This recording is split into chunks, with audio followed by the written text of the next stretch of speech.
আমাদের ঈমানকে পরীক্ষা করা হয় মাঝে মাঝে গুতা দিয়ে খুঁচা দিয়ে। আমরা পরিষ্কার করে বলতে চাই, এটা শাহজালালের উত্তর সুরুদের বাংলাদেশ, এটা গৌর গোবিন্দের ভূমি নয়, এটা নরেন্দ্র মোদীর বাংলাদেশ নয়।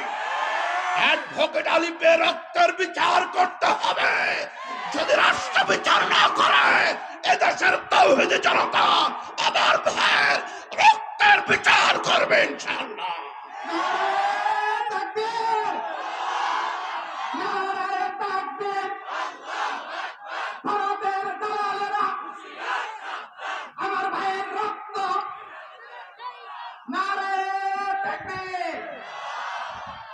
নবীজি নিজের ঘরের ভিতরে পবিত্র কোরআনে কারীম থেকে তেলাওয়াত করতেছেন। আমার নবীজি রাসূলের ঘরের চার কোনায় চার কাফের দাঁড়ানো, আর ঘরের ভিতরে তেলাওয়াত